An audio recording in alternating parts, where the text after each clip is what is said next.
The test is in 4 parts: Part 1, Part 2, Part 3, and Part 4. Now look at Part 1.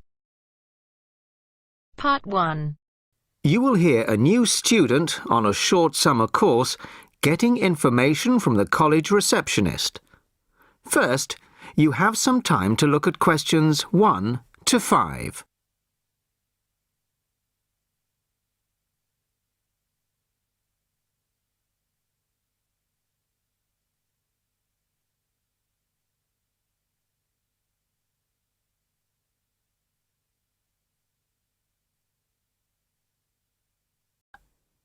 Now the test will begin. You should answer the questions as you listen, as you will not hear the recording a second time. Listen carefully to the first part of the conversation and answer questions 1 to 5. Sorry to keep you waiting. Okay, here's the information you need.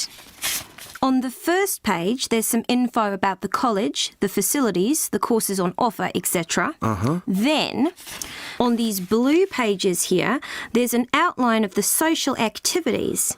You see there, okay? Yes. Now, this part of the booklet here, the yellow pages, that's the main program starting at 9 a.m. tomorrow. 9 a.m., okay. So all the new students will be gathering in Herville Hall at 9 o'clock. Sorry, where? Herville Hall. I'll spell it for you. It's HERVILL and then HALL for hall, of course. It's the big white building by the entrance. Okay, I've seen it. Right.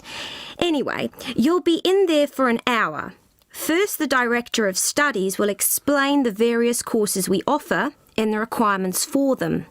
Then for the second half hour, the social organiser will tell you more about the social program and Saturday excursions. Is that all clear? Yes, I think so. Then where do I go after that? Yes, okay. After the talks in the hall, there's a break. And then at 11:15, go to classroom 4 to have a placement test. 11:45. This placement test is to find my level in English? Exactly. Then, after the test, all the new students are invited to a special welcome lunch. In the cafeteria? No, not for the welcome lunch. It's in a restaurant near the school, an Indian restaurant. Oh, okay. I don't think I've ever tried Indian food. Do you like spicy food? Yes, I do. Then you'll love Indian. Before you hear the rest of the conversation, you have some time to look at questions 6 to 10.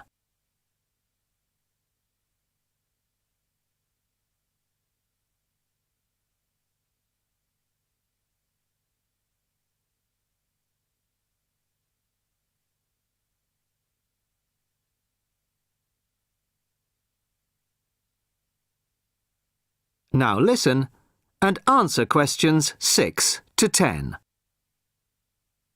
So, where's the Indian restaurant? Don't worry, it's really easy to find. Have you got that map I gave you? This one? Yes, that's it. See here, the main entrance to the school? Yes? Well, don't go out of there. There's a smaller entrance here, round the back. Oh, yes, I see. Okay, so you go out of there, past the phone box, and then turn right into this road here, the one that goes along the side of the park. You'll see a supermarket on the left, and then it's just after that on the right. It's quite a big place. You can't miss it. Okay. And one more thing. Is there a post office near here? Post office? Oh yes, of course. Just the other side of the park. Go through the middle of the park and it's there by the park entrance. Thanks a lot. You're welcome. Oh, there's a good cafe near here too. Very popular with the students. Just there. You go out of the main entrance into Varley Road, then turn left at the bank and it's at the end of the street. They do amazing coffee. That's great. Thanks very much. No problem. Enjoy your course. Thanks again. Bye.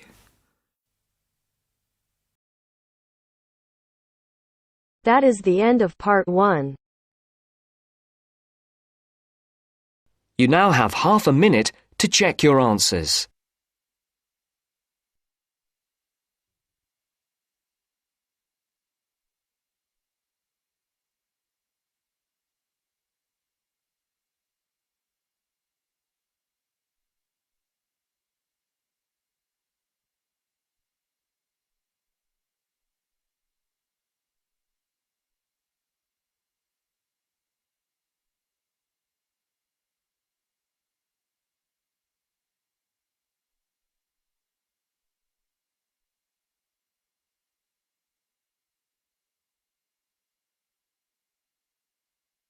Now turns to part 2.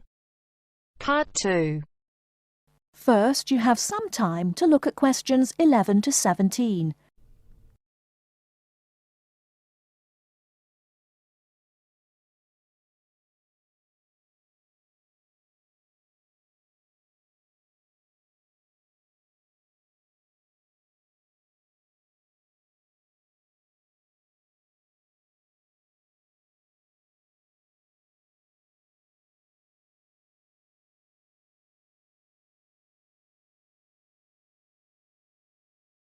Now, listen carefully and answer questions 11 to 17.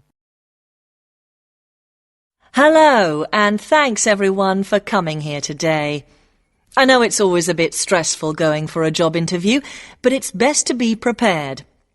For any of you who may not know me, my name is Fiona Ogilvie, and my job is to offer guidance and support for students with special needs.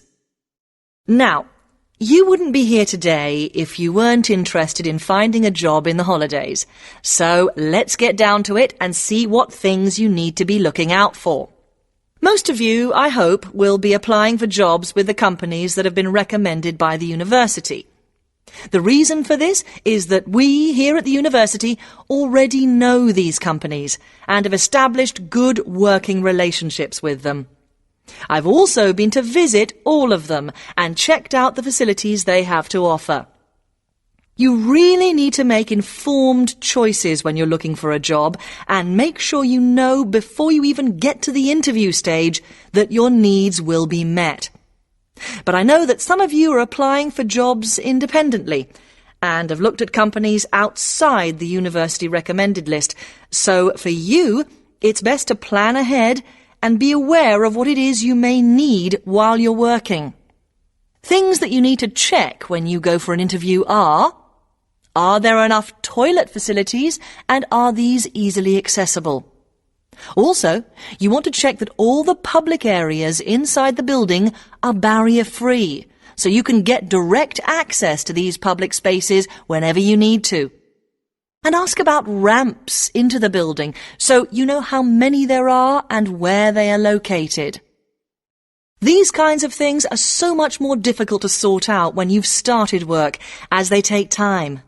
But ramps are an absolute must, so please make sure you know where they are. Another thing you must make sure of is that the lifts have the correct lowered control panels. Ask if all the lifts have this facility or if it's only certain ones. Now, something I think that is often overlooked is working hours. What you want to make sure of is that you get flexi time. This basically means that your working hours are flexible and you can clock on and clock off in times that suit you. Within reason, of course. Most companies do recognise that it takes much longer for someone in a wheelchair to get on and off buses and trains. Public transport can take that much longer, so you need to be organised and prepared. And for those of you lucky enough to own a car, check how many disability parking spaces are available. Remember that it's your right to have a disabled parking space. These also need to be near enough to a wheelchair accessible entrance or ramp. OK, are there any questions before we move on? Before you hear the rest of the talk, you have some time to look at questions 18 to 20.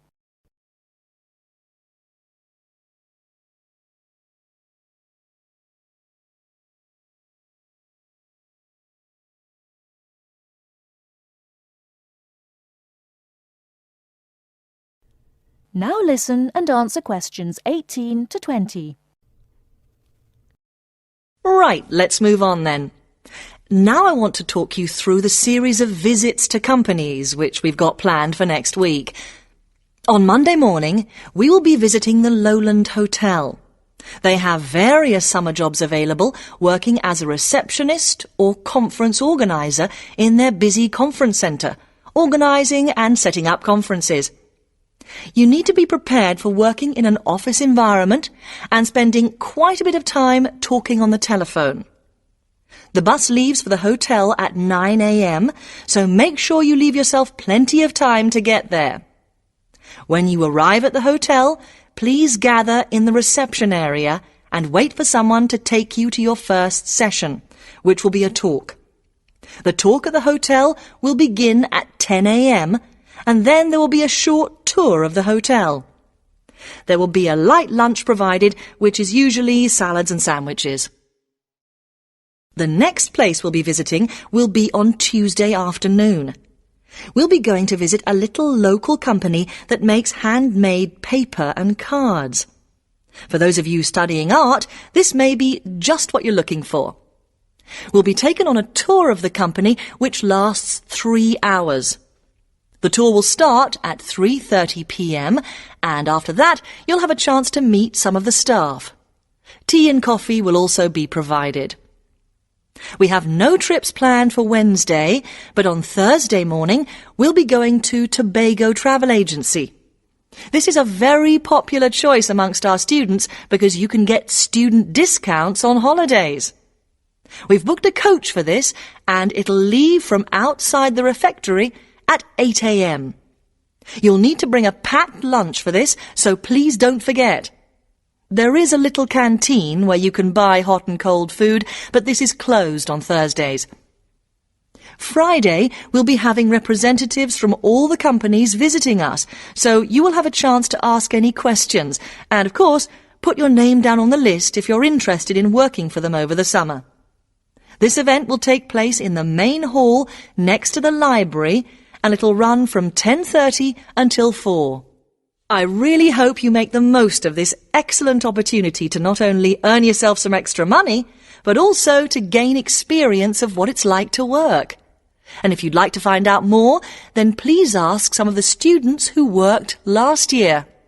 They're all wearing green badges and will be happy to speak to you afterwards. That is the end of part 2. You now have half a minute to check your answers.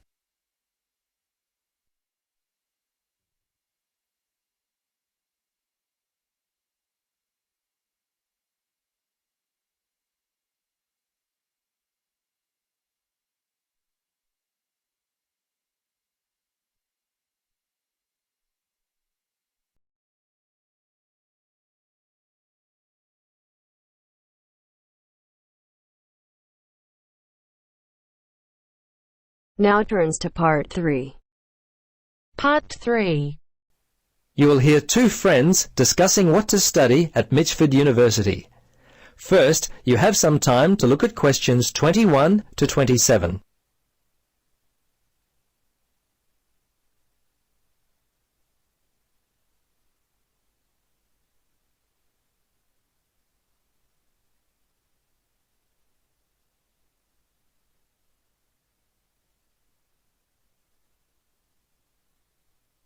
Now listen carefully and answer questions 21 to 27. Hello, Gloria. Hi, Paul. I just heard that you're studying psychology this year. At the moment, that's true, but to be honest, I'm not sure exactly what to study. You're in your 3rd year at university. Do you have any advice for me? Well, it's a difficult question for me to answer, but I do have some ideas based upon my personal experience that may be of help. Anything would be helpful at this point. I'm feeling a little worried about what I should do. Well, there are a few things that I would recommend. Firstly, ask yourself, what do you really enjoy studying? For example, maths, English, science? This will help you decide what course you should do. The university handbook lists all the courses available. You should take some time to look at it. A couple of my friends spoke with recent graduates of courses which took up a lot of time. Another thing which took a lot of time was an interview at the Dean of Academic Affairs office. They're always so busy there. Unless you've got a lot of time, I wouldn't bother with either of those ideas. Okay. Gloria, I understand there are some excellent publications that I can look at which will help answer my questions. But the trouble is, I'm having a real hard time locating them. Do you know where I might be able to go? Yes, I encountered this very same problem when I was deciding on what to study. I managed to locate a few excellent books that really helped me to decide what was best for me. Now, some of the details will be a little inaccurate. That's no problem. If you could just remember the titles, I'll be able to look them up at the university library. Now, let me just get my pen. Okay, ready? All right. The first book I found was What Should I Do? It was written by Paul Smith, and I believe it was published in 2000 by Smith Brothers. I think this was the best book I read, although Judy Newton's Choosing University Courses was also an excellent help for me. Can you remember what year that one was published? Let me see. Most of the books I read were published around the same year, 2000, I think. I can't remember who published it. I think it was Printers Limited. You'll have to check that one out yourself. No problem. This is just what I've been looking for. Anything else you could recommend? Yes, there was one other book which I remember because my cousin works for the publishers Brown and Tate. He started there in 2002. Anyway, the book's called Surviving University and was written by Julie White. It's an excellent book which came out in 2004. I certainly recommend it. Before you hear the rest of the conversation, you have some time to look at questions 28 to 30.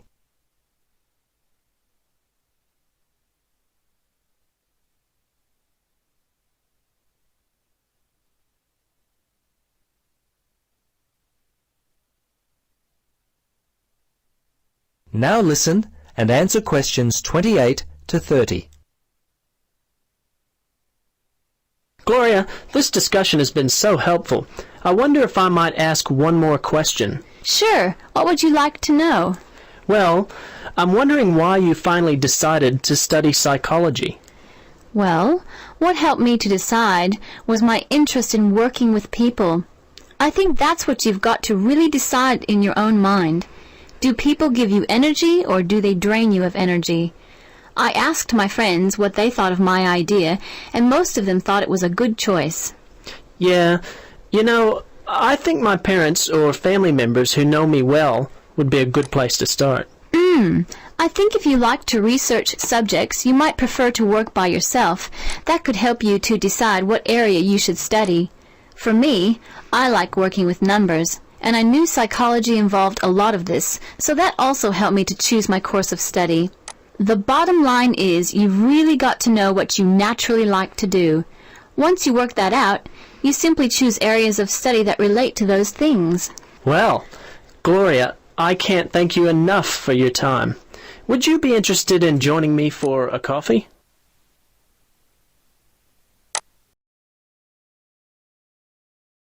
That is the end of part 3.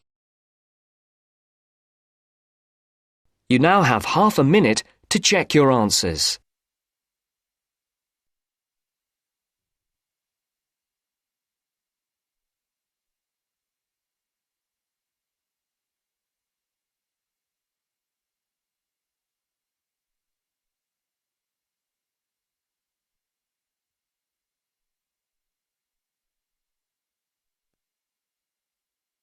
Now turns to part 4. Part 4. You will hear a lecturer in education talking about some experiments done in the USA to investigate the effects of reducing class sizes. First, you have some time to look at questions 31 to 40 on pages 71 and 72.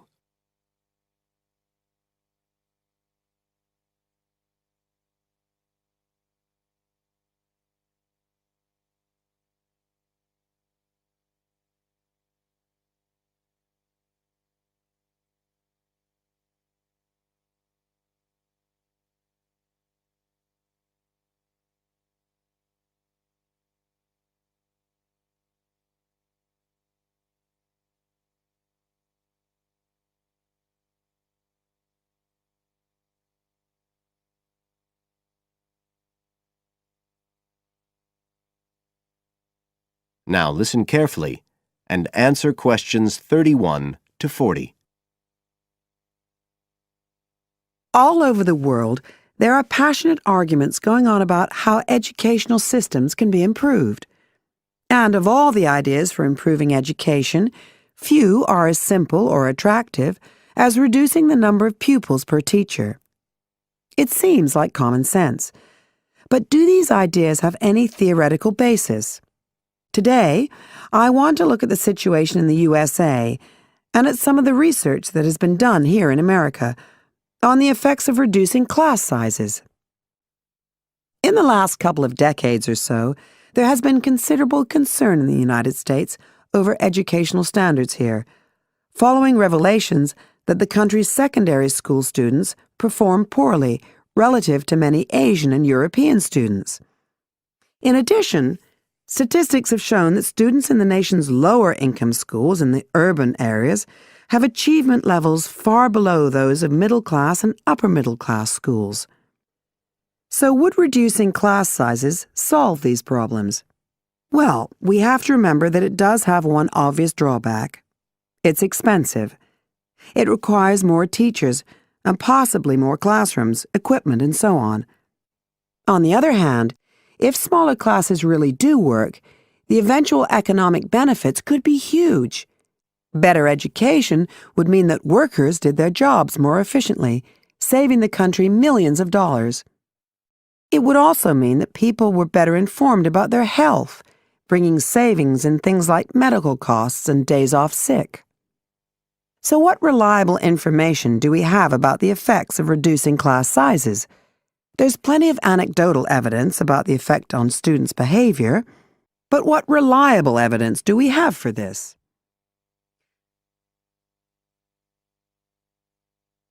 Let's have a look at 3 research projects that have been carried out in the USA in the last couple of decades or so. The first study I'm going to look at took place in the state of Tennessee in the late 1980s. It involved some 70 schools. In its first year, about 6,400 students were involved, and by the end of the study, 4 years later, the total number involved had grown to 12,000. What happened was that students entering kindergarten were randomly assigned to either small classes of 13 to 17 students or regular-sized classes of 22 to 26. The students remained in whatever category they had been assigned to through the 3rd grade, and then, after that, they joined a regular classroom. After the study ended in 1989, researchers conducted dozens of analyses of the data. Researchers agree that there was significant benefit for students in attending smaller classes, and it also appears that the beneficial effect was stronger for minority students.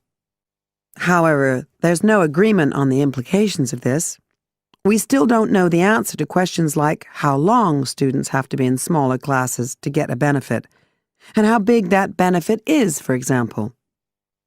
The second project was much larger and took place in California.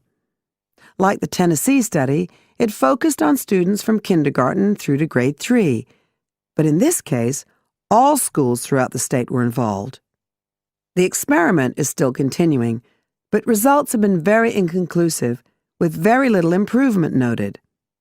And the project has, in fact, also had several negative aspects. It meant an increased demand for teachers in almost all California districts. So the better-paying districts got a lot of the best teachers, including a fair number that moved over from the poorer districts. And there were a lot of other problems with the project.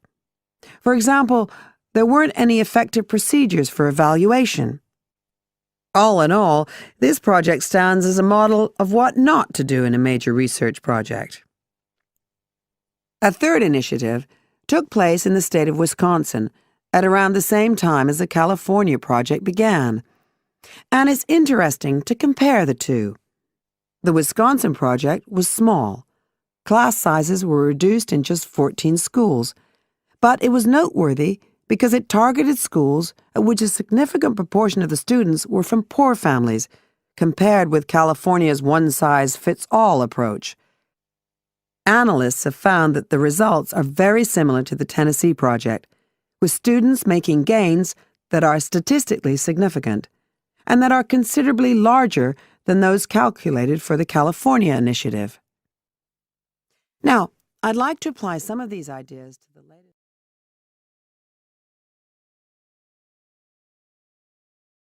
That is the end of part 4. You now have half a minute to check your answers.